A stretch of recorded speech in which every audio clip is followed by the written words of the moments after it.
안녕하세요. 슬기로운 스테이블 코인 생활에 오신 것을 환영합니다. 벌써 12번째 이야기네요. 2025년 한 해를 마무리하는 바로 이 시점에서 올 한 해 스테이블 코인 시장에 가장 뜨거웠던 플레이어 돌아보지 않을 수가 없겠습니다. 안녕하세요.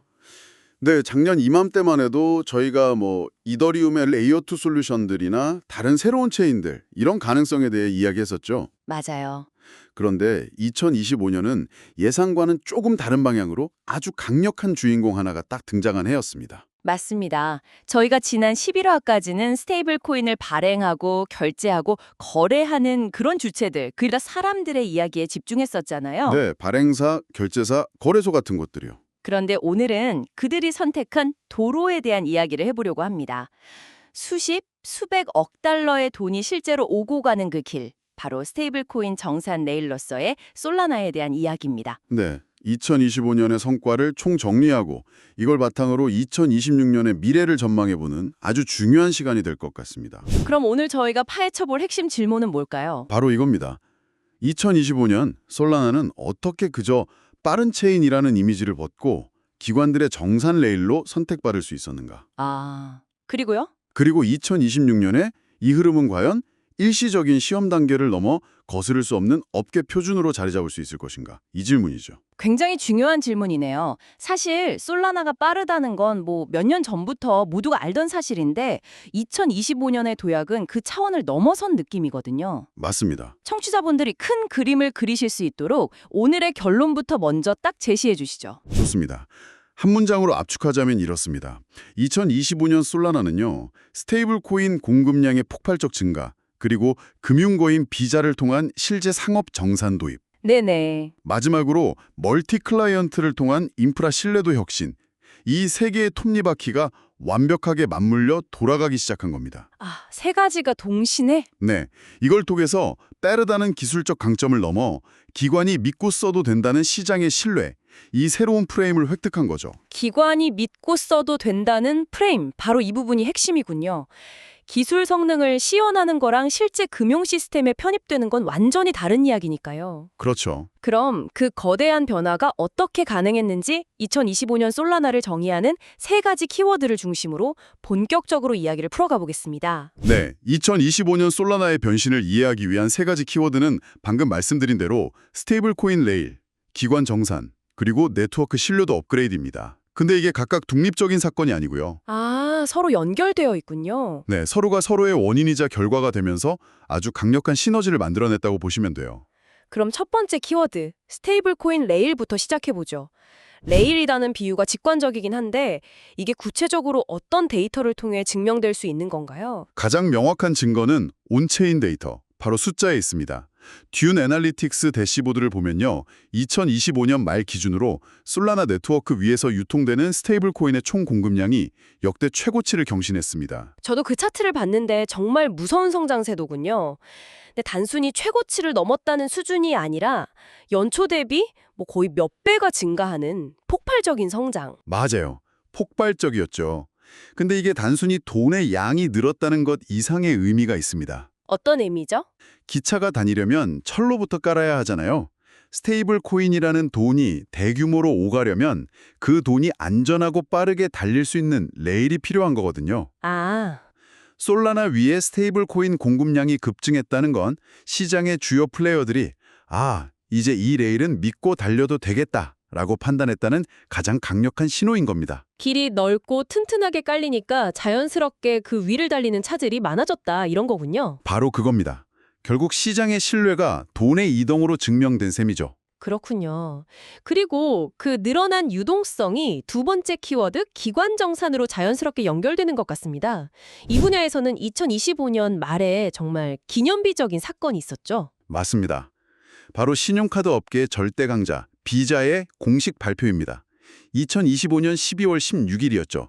비자가 미국에서 스테이블 코인 USDC를 이용한 정산 서비스를 공식적으로 시작한다고 발표했습니다. 이전부터 솔라나랑 협력한다는 이야기는 있었는데 이번 발표는 좀 차원이 다른 느낌이었어요. 네, 맞아요. 보통 대기업들이 블록체인 기술을 도입한다고 하면 대부분 파일럿 테스트나 개념 증명 수준에 머무는 경우가 많았잖아요. 그렇죠. 검토 중이다, 연구 중이다 이런 식이었죠. 바로 그 점입니다. 이번 발표는 단순한 기술 테스트가 아니라 실제 상업 금융 시스템에 솔라나가 편입되기 시작했다는 신호탄이에요. 아, 초기 파트너 은행으로 참여한 크로스리버뱅크랑 리드뱅크가 솔라나 체인을 통해 USDC 정산을 시작한다고 명확히 밝혔고요.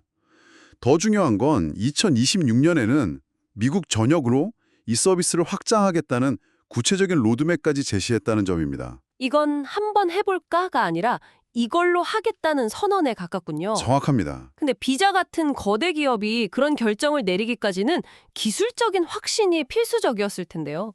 그게 바로 세 번째 키워드, 네트워크 신뢰도 업그레이드랑 연결되겠네요. 네, 맞습니다. 솔직히 말해서 몇 년 전까지만 해도 솔라나 이미지는 빠르지만 불안정한 쪽에 가까웠지 않습니까? 잦은 네트워크 중단 문제도 있었고요. 아주 정확한 지적입니다. 그리고 바로 그 지적이 2025년 솔라나의 가장 극적인 변화를 설명해 줍니다. 이전까지 솔라나는 속도를 가장 큰 무기로 내세웠다면 2025년은 바로 그 신뢰를 얻어낸 해였어요. 신뢰요? 네, 그 중심에는 클라이언트 다양화가 있습니다.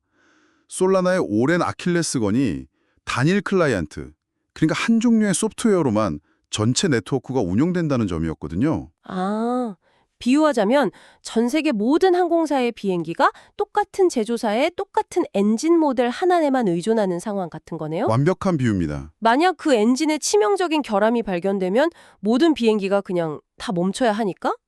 수조 달러를 움직여야 하는 기관 입장에서는 상상만 해도 끔찍한 리스크였겠습니다. 그렇죠. 기관들은 수익률보다 리스크 관리를 우선하니까요.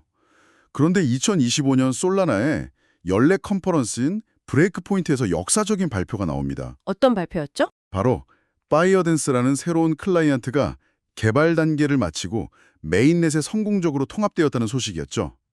일종의 완전히 다른 설계 철학을 가진 새로운 엔진이 추가된 겁니다. 아, 드디어. 네, 이로써 솔라나는 더 이상 단일 장애점을 가진 네트워크가 아니라고 공식적으로 선언할 수 있게 된 거예요.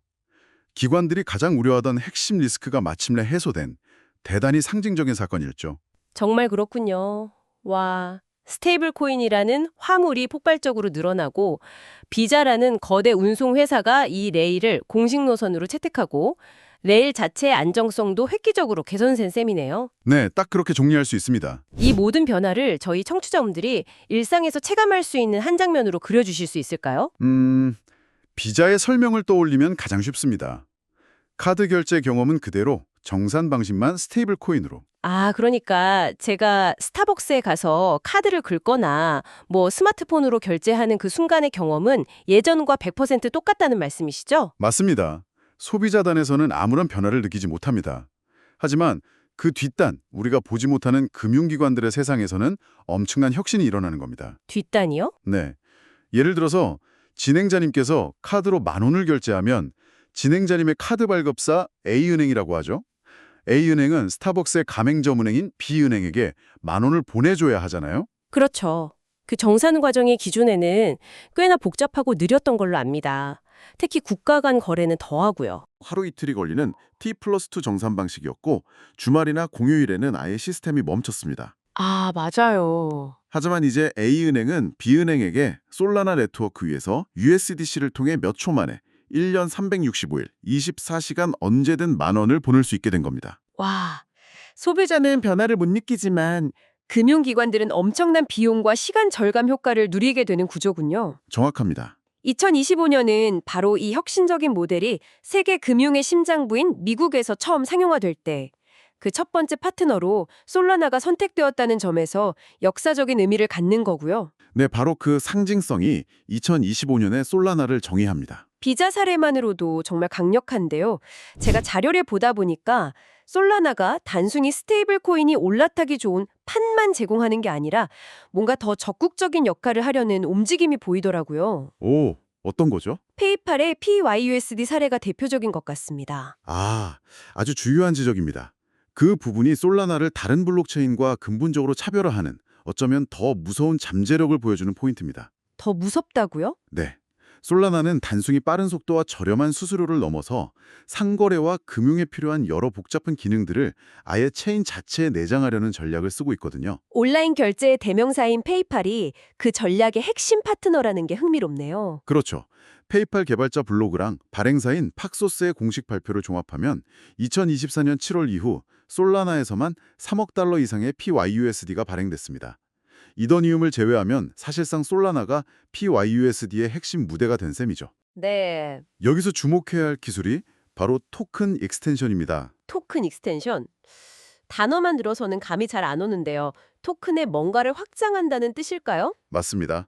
기업이 페이팔 같은 결제 시스템을 운영하려면 단순히 돈을 보내고 받는 기능 외에 수많은 규제 준수 기능이 필요합니다. 예를 들면 어떤 것들이죠? 예를 들어 자금 세탁 방지 규정에 따라서 의심스러운 주소로의 송금을 동결해야 하거나 법원 명령에 따라 특정 자산을 회수해야 하거나 혹은 특정 사용자 그룹에게만 거래 수수료를 면제해주는 복잡한 정책을 구현해야 할 수도 있죠. 생각만 해도 복잡하네요. 이전에는 이런 기능들을 개별 서비스나 스마트 컨트랙트 단에서 개발자들이 하나하나 다 구현해야 했을 텐데요. 바로 그겁니다. 시간도 오래 걸리고 오류가 발생할 가능성도 높고 보안 감사 비용도 엄청나게 들죠. 네. 그런데 토큰 익스텐션은 이런 필수적인 기능들을 아예 프로토콜 레벨, 즉 체인 자체에 표준화된 모듈로 내장해버린 겁니다. 비유하자면 스마트폰 앱 개발자들이 GPS나 카메라 기능을 직접 개발할 필요 없이 OS에 내장된 기능을 간단히 호출해서 쓰는 것과 똑같습니다. 와, 이건 정말 게임의 규칙을 바꾸는 이야기인데요. 경쟁의 패러다임 자체가 달라지는 것 같습니다. 어떻게 달라지는 것 같으세요? 우리 체인이 초당 몇 건의 거래를 처리한다는 식의 속도 경쟁을 넘어서 우리 체인 위에서는 규제를 준수하는 금융상품을 얼마나 쉽고 안전하게 만들 수 있는가의 경쟁으로 넘어가는 거니까요. 정확히 보셨습니다. 이건 실제 상거래와 결제에 필요한 기능들을 체인 표준으로 제공해서 실사용 확률 자체를 극적으로 높이는 한 차원 높은 경쟁 전략입니다. 페이팔 같은 기업 입장에서는 개발 비용과 시간을 아끼고 규제 리스크를 줄여주는 솔라나를 선택하지 않을 이유가 점점 사라지는 셈이겠네요. 그쵸? 알겠습니다. 2025년이 솔라나에게 이런 놀라운 도약의 해였다면 이제는 모두의 시선이 2026년으로 향하고 있습니다. 2025년에 보여준 가능성들이 2026년에는 어떤 시험대에 오르게 될까요? 향방을 가늠할 핵심 관전 포인트를 짚어주시죠. 2026년을 전망하는 관전 포인트 역시 세 가지로 정리할 수 있습니다. 2025년의 성과가 2026년에 어떻게 증명되는지를 보는 것이 핵심입니다. 첫 번째 관전 포인트부터 알려주시죠. 첫째, 단연 비자의 미국 내 확장 성과입니다. 이제 중요한 것은 발표가 아니라 실제 숫자예요. 아, 숫자로 보여줘야 한다. 네, 비자는 2026년에 미국 내 서비스 확장을 공식적으로 언급했습니다. 따라서 우리는 참여하는 은행이나 기관의 수가 정말로 유의미하게 늘어나는지, 솔라나 체인을 통해 오고 가는 일일 정산 규모가 수십억, 수백억 달러 단위로 커지는지, 네. 그리고 가장 중요하게는 솔라나가 그저 여러 초기 파트너 중 하나에서 업계의 사실상 표준, 즉 디펙트 스탠다드 정산 체인으로 굳어지는지를 날카롭게 지켜봐야 합니다. 파일럿 테스트의 성공을 넘어 정말로 업계의 대세가 되는지 확인해야 한다는 말씀이시군요. 알겠습니다. 두 번째는 무엇인가요? 둘째는 파이어댄서의 실질적인 확산입니다. 2025년은 우리도 이제 멀티 클라이언트다라고 선언하는 상징적인 의미가 컸다면 2026년은 실제 운영 안정성과 채택률로 그 가치를 증명해야 하는 해입니다. 아, 새로운 엔진을 만들었다고 발표하는 것과 수많은 독립적인 검증인들이 실제로 그 엔진을 채택해서 안정적으로 운영하는 건 다른 문제거든요. 비행기 엔진 비유로 돌아가자면 새로운 엔진의 성능이 카탈로그 스펙뿐만 아니라 실제 운항 데이터로도 증명되어야 한다는 거네요. 맞습니다. 수많은 항공사, 즉 기관들이 그 데이터를 지켜보고 있을 테고요.